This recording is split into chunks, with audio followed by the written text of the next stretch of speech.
Cool drink నాకుతావరా ఇప్పుడు నాకు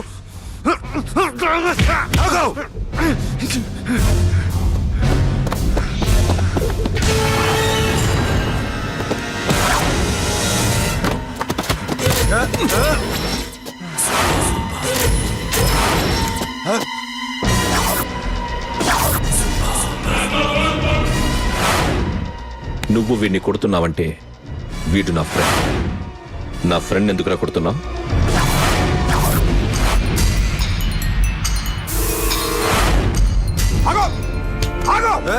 ఎందుకు వాడిని కొడుతున్నావు? రౌడీదమ్మా? డిపార్ట్మెంటా? నేను అడిగిన దానికి సమాధానం చెప్పు.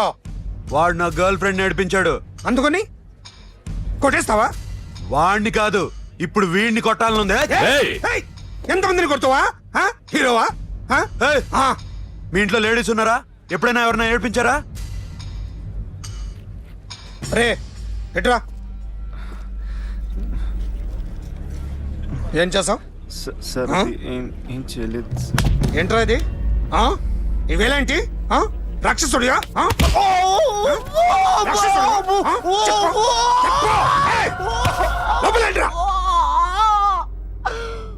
నువ్వేంటి?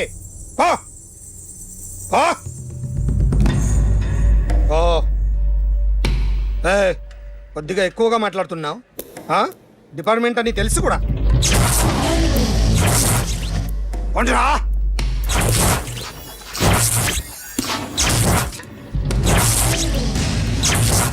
అన్నయ్య గారు బాగున్నారా? ఫస్ట్ క్లాస్ గా ఉన్నానమ్మా. చెప్పండి. శ్రావణ మాసం వచ్చింది కదా, దీన్ని బట్టి నీకు ఏమర్థమైందో చెప్పు. నాకున్నది ఒక్కగానొక్క కొడుకు. వాడికి పెళ్లి చేసేస్తే కృష్ణ రామ అనుకుంటూ ఏ యూరప్పో వెళ్ళిపోదాం అనుకుంటున్నా. మీ అమ్మాయి మా అబ్బాయి ఒకరినొకరు ఇష్టపడుతున్నారు. అవును. మీ అమ్మాయిని మా అబ్బాయికి ఇవ్వడానికి కట్నం ఎంతో చెప్పండి. అబ్బాబే చిచి పైసా కట్నం అక్కర్లేదమ్మా. మీ అబ్బాయి మా ఇంట్లో అడుగు పెడితే చాలు. దగ్గరలో నిశ్చితార్థానికి ముహూర్తాలు ఎప్పుడున్నాయి చెప్పండి. 18వ తారీఖు ఉదయం 9:20 దివ్యమైన ముహూర్తం ఉంది. ఆ ముహూర్తానికి మీరు ఇవ్వకపోతే నేను ఇస్తాను తాంబూలం. ఓకేనా? అమ్మా చెప్పండి అన్నయ్య. నాకు తోడబుట్టిన చెల్లెళ్ళు ఇద్దరున్నారు. బతికి చెడ్డ ఈ అన్నయ్యని ఏనాడు వాళ్ళ ఇంటికి పిలిచి నాకు కప్పు కాఫీ ఇవ్వకపోగా నీచంగా చూశారు.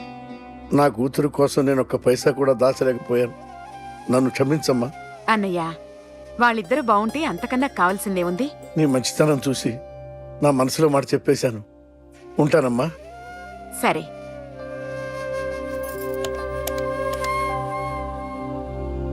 చెప్పండి. మా అమ్మాయికి సంబంధం కుదిరింది. ఎప్పుడు? 18వ తారీఖు. ఓ, కుర్రాడేం చేస్తున్నాడు? అతనికి కాల్ టాక్సీలు ఉన్నాయి బాబు. పెద్ద షెడ్డు, 100 మంది వర్కర్లు పనిచేస్తారు. గుడ్. నేను తప్పకుండా వస్తాను. రావటం కాదు బాబు, నువ్వే నా కొడుకువి. దగ్గరుండి పెళ్లి జరిపించాలి. సిరి నా చెల్లి, మీరేం వరి కాకండి. నువ్వు ఉండగా నాకేంటయ్యా. ఉంటాను బాబు. చిల్లర లేదండి. నా చుట్టూ ఇంతమంది మంచోళ్ళు ఉండగా నాకు డబ్బు ఎందుకయ్యా? నువ్వే ఉంచుకో. సార్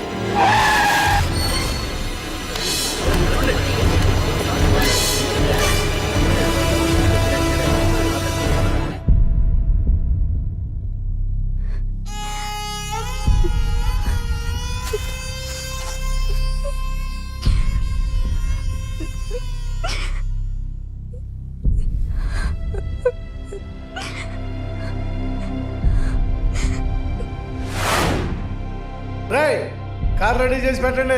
ఓనర్ వస్తున్నాడు. ఇదిగోరా నాన్న జీతం. వద్దు సార్, నాకు కావాల్సినప్పుడు అడిగి తీసుకుంటాను. మీకు ఇబ్బందిగా ఉందిగా? నాకు తెలుసురా, నేను అప్పులు పాలైపోయానని. ఈ షెడ్ ఎప్పుడు మూసేస్తానో నాకే తెలియదు. కానీ షెడ్ ఉన్నంతకాలం నా తల తాకిట్టు పెట్టైనా మీ జీతాలు మీకు ఇస్తాను. మీ కష్టం నాకు వద్దురా. మీరు బాగుండాలి. ఉంచు.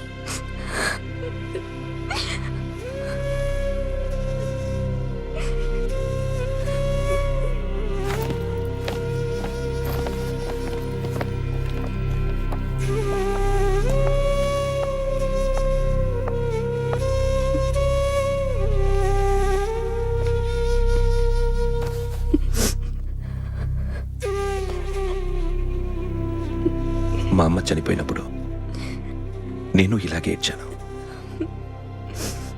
ఈ రోజు నుంచి నీకు అన్నయ్యనే కాదు, తల్లి తండ్రి అన్నీ నేనే.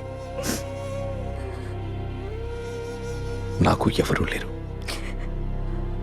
నువ్వు తప్ప.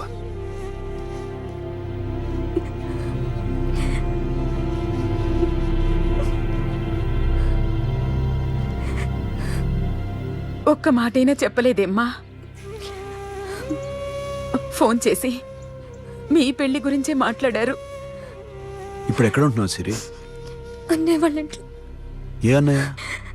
తోడబుట్టకపోయినా అంతకన్నా ఎక్కువ నన్ను చదివించింది మా ఫ్యామిలీకి అండ ఆయనే. అక్కడే ఉంటున్నాను.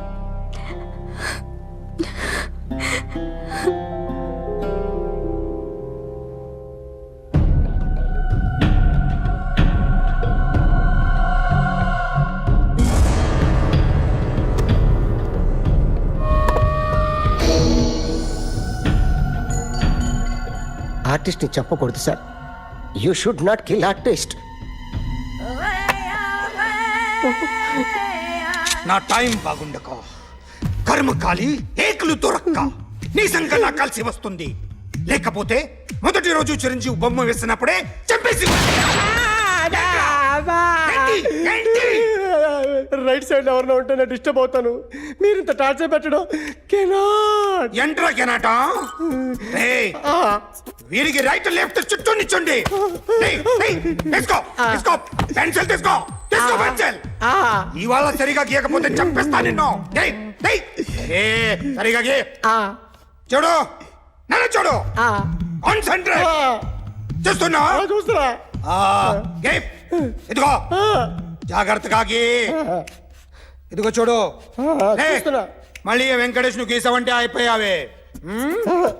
బాలకృష్ణ గాని, పవన్ కళ్యాణ్ గాని, ఎన్టీఆర్ గాని, మహేష్ గాని, వాడేవాడు ఎవరు సార్? మొన్న టీవీలో చూసామే డాన్స్ చేశాడు వాడేవాడు? రవితేజ సార్. రవితేజ అడుగాని.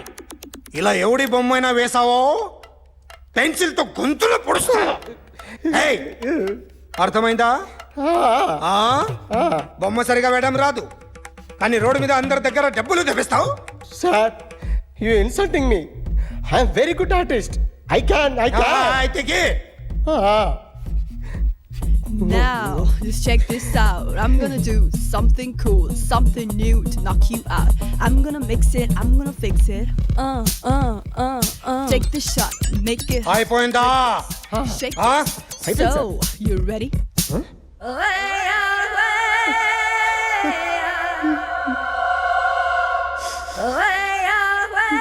నా బొమ్మ గీసావేంట్రా? చెప్పరా. అంటే నేను దొంగతనం చేస్తానా? చెప్పు. అంటే సార్ మీరు నా ఎదురుగా కూర్చొని రివాల్వర్ పట్టుకొని గీ నా ముఖం చూడు బాగా గీ అన్నారు కదా సార్. అందుకే ఆ టెన్షన్లో మీ ముఖం వచ్చేసింది సార్. వేసావు కదా, నా బొమ్మ వేసావు. మరి దొంగడి బొమ్మని ఎందుకు వేయలేదు?